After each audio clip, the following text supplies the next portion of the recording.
মানুষ তখন কিসে আছে? নামাজে ব্যাখ্যায় লেখা আছে 4 রাকাত নামাজের যখন 2 রাকাত শেষ, এমত অবস্থায় দয়াল নবী মসজিদে নববীতে ঢুকছে। এখন দাঁড়াবে কোথায়? নবী ঢুকছে, দাঁড়াবে কোথায়? পিছনে। আমার বাবা যদি নামাজ আসে কোথায় দাঁড়াবে? পিছনে দাঁড়াবে না? আপনারা কি কাতার করে দিবেন? না, নামাজ যে কাতার করা চলবে। আমার রাসূল পিছনে দাঁড়িয়ে আল্লাহু আকবার বলে নিয়ত করতে দেরি, ডানের সাহাবী দেখছে, বামের সাহাবী দেখছে। ফতোয়া কি? পিছনে দাঁড়াবে। ডানে বামের সাহাবী কি নামাজ ভেঙে ফেলবে? না। আমার বাবা যদি দাঁড়ায় আমি নামাজ ভেঙে ফেলবো? আমিও নামাজ পড়বো, বাবাও কি পড়বে? নামাজ পড়বে। কিন্তু ডানে বামের সাহাবী রাসূলকে দেখে ফাসাফাকান নাস, এইভাবে যে নিয়ত বাঁধছে, তালি মারা শুরু করে দিচ্ছে। কি মারা? বুখারী শব্দ বলছে ফাসাফাকান নাস, তালি মারা। কেন? সামনের কাতারকে জানিয়ে দিচ্ছে পিছনের রাসূল আছে, একটু সাইড করে দাও, একটু কি করে দাও। সবাই সাইড করতে করতে আমার নবী প্রথম কাতারে চলে আসে। হাত্তা ওয়াকাফা ফিস সাফ, প্রথম কাতারে তালি মারছে। সিদ্দিক আকবর জানে না, কাতার ভাঙছে এটা সিদ্দিক আকবর। কেন? লা ইয়ালতাফিতু ফি সালাতিহি, তোমার নামাজ নয়, আবু বকরের নামাজ। আবু বকরের শরীর যখন কাবার দিকে ফিরে যায়, মন তখন কাবার মালিকের দিকে ফিরে যায়। এত কিছু ঘটনা ঘটছে, উনি কিছু জানে? সমস্ত সাহাবী বলছে উনি ফিরবে না। কি করা যায়? আমরা সবাই এমন তালি মারবো মসজিদে নববীর মাটি যেন কাঁপিয়ে ওঠে।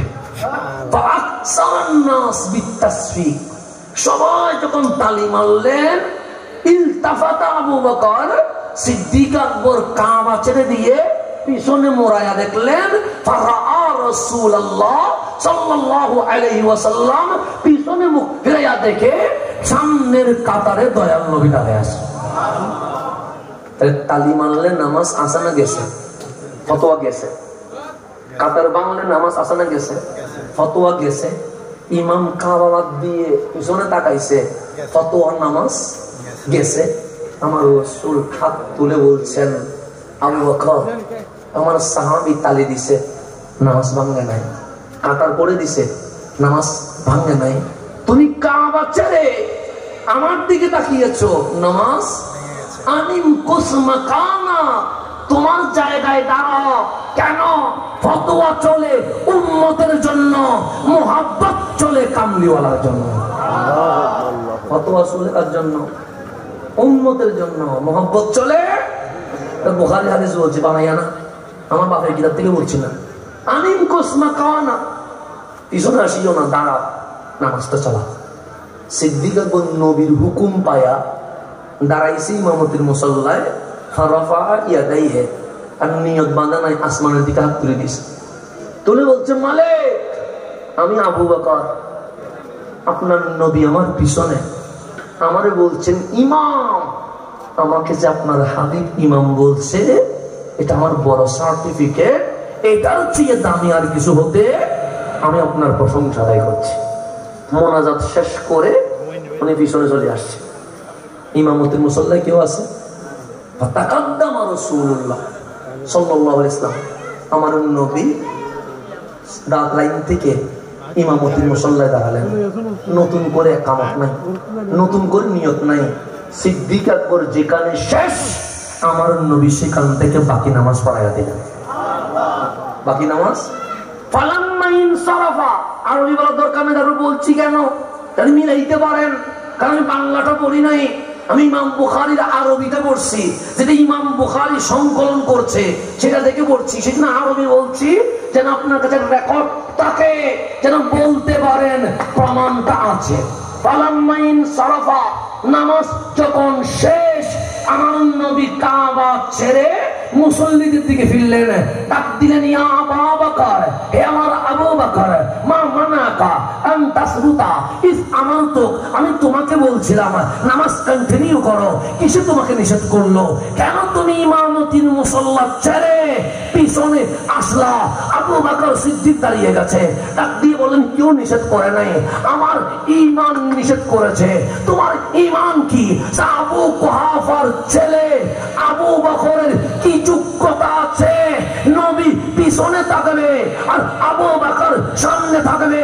নবী আমার আকীদা এটা কাবা, এটা সামনে নিলে নামাজ হয়, এটা কাবারও কাবা, এটা পিছনে দিলে ঈমান চলে যায়। সেই জন্য আমি কাবা ছেড়ে দিয়েছি, কাবারও কাবা, কামলিওয়ালার দিকে ফিরে গেছি।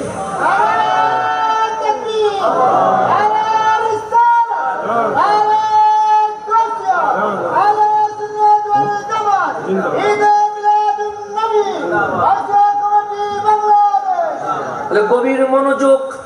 হাদিস বুখারী মুসলিম মুত্তাফাকুন আলাইহ, বুখারী মুসলিম মুত্তাফাকুন আলাইহ।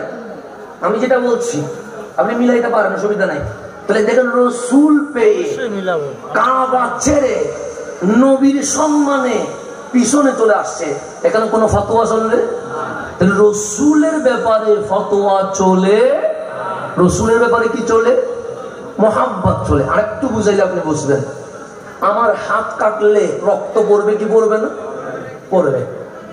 এখানে কেউ হয়তো আমাকে ভালোবাসতে পারে, আছে না এরকম? আছে।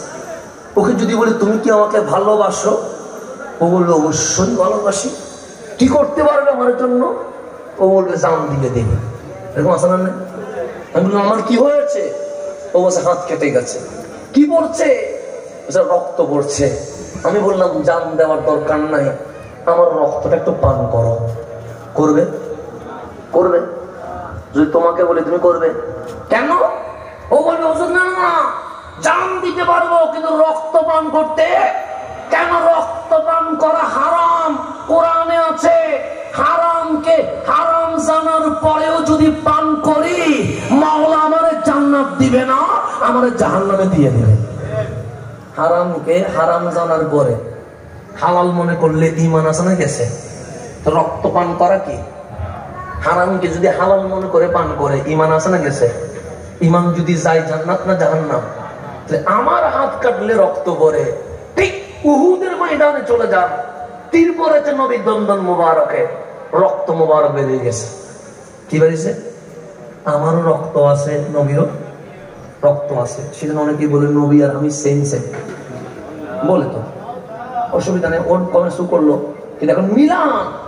আমারও রক্ত পড়ে, আমার রক্ত পান করে কেউ জান্নাতে যেতে পারবে? কোথায় যাবে? জাহান্নাম। কেন? হারামকে হালাল মনে করেছে। আমার নবীর রক্ত মোবারক টুট হয়ে দাড়িতে চলে এসেছে। তো উহুদের মধ্যে দাঁড়ানো সাহাবী একজন আরেকজনকে বলছে উনজুর ইলা রাসূলিল্লাহ, কামলিওয়ালা নবীর দিকে দেখো। ফাখারাজা দামা রাসূলিল্লাহ, আমার নবীর রক্ত মোবারক বের হয়ে দাড়িতে চলে এসেছে। আর কয়েক সেকেন্ড পর ফোঁটা ফোঁটা উহুদের জমিনে পড়বে। আমরা যুদ্ধে আছি, কখনো দৌড়তে হয়, কখনো হাঁটতে হয়। আল্লাহ না করো নবীর রক্ত মোবারক যদি মাটিতে পড়ে যায়, হয়তো নবীর রক্ত মোবারক আমাদের পায়েও লেগে যেতে পারে। পায়েও কি করতে পারে?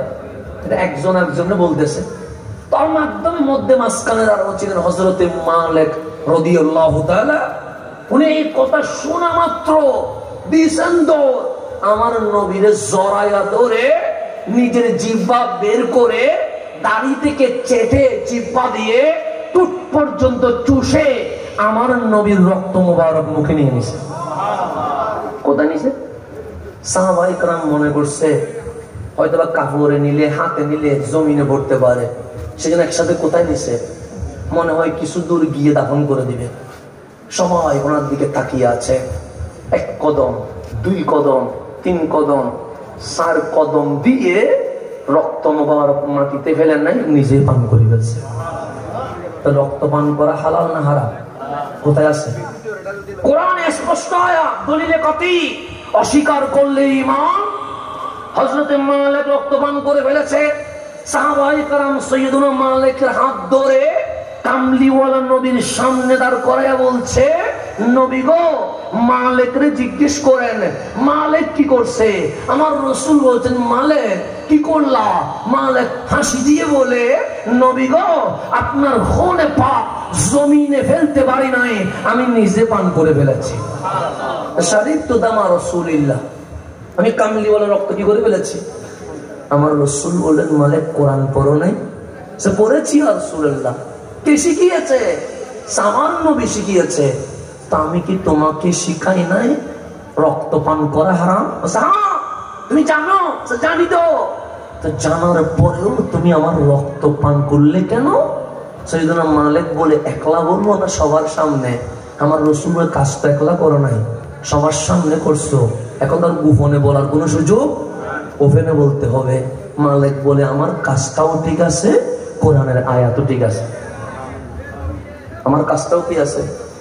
কোরআনের আয়াতও। সাহাবায়ে কেরাম অবাক হয়ে গেছে, ইয়া রাসূলুল্লাহ, মালিক এগুলো কি বলে? ও রক্ত পান করেছে, কোরআন বলে রক্ত পান করা হারাম, কোরআনের আয়াতও ঠিক, কাজটাও ঠিক, বিপরীত হয়ে গেছে। ঠিক হয় কেমনে? কামলি বলে, মালিক তুমি করেছো, তুমি বলো না। মালিক বলে, আমার রক্ত যদি তোমরা পান করো, হারামকে হালাল মনে করার কারণে জাহান্নামে চলে যাবা।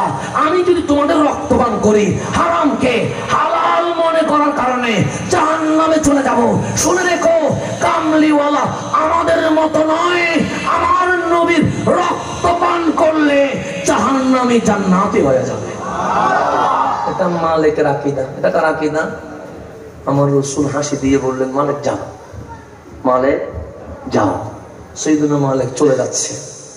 আমার রাসূল উহুদের সাহাবীদেরকে ডাকলেন, আসহাবী তাআল, সাহাবী দিকে এসো, জান্নাতি দেখবা। কোথায় বলতেছেন? উহুদে জান্নাতি দেখবা। সাহাবায়ে কেরাম বলছেন, নবী গো, জান্নাত তো মরার পরে, এখানে কেমনে? সেইখানেও জান্নাতি দেখাবো, দেখবানি বলো? জান্নাতে না দেখি কেমনে? অবশ্যই দেখবো। সুকুনজুর ইলা মালিক, সবাই লাইন ধরে মালিকের দিকে তাকা। মালিকের শরীরে আমার রক্ত মোবারক ঢুকে গেছে, আমার রক্ত জাহান্নামের আগুন পুরাইতে পারে না। মালিক দুনিয়াতেই জান্নাত কিনে নিয়ে গেছে। তাহলে ফতোয়া হচ্ছে রক্তপান করা হারাম। রক্তপান করা কি? আর নবীর রক্তপান করা শুধু হালাল নয়, জাহান্নামী হলে তিনি জান্নাতে যেতে পারে। জান্নাতি, কিন্তু আমি বুঝাচ্ছি এটা, আমার রক্তপান করলে জান্নাতি কি হয়ে যাবে? জাহান্নামী হয়ে যাবে। কিন্তু হাবিবের রক্তপান করলে জাহান্নাম দূরের কথা, জান্নাত ওয়ারেন্টি গ্যারান্টি হয়ে যায়। তাহলে ফতোয়া চলে উম্মতের জন্য, নবীর জন্য কোনো ফতোয়া চলে? আচ্ছা, একটু বুঝায়। যেমন আমি মাহফিল করছি, আমি গেমে যাচ্ছি না, আমি গামছি। গাম কি সুগন্ধ না দুর্গন্ধ? দুর্গন্ধ। বাসের মধ্যে যখন গরমের মধ্যে একসাথে দাঁড়ায়, এইভাবে যখন দাঁড়ায়, পাশের মানুষ বগলের দুর্গন্ধের কারণে ইস্তেগফার করে, কথা ঠিক না? আল্লাহর কখন নামবে।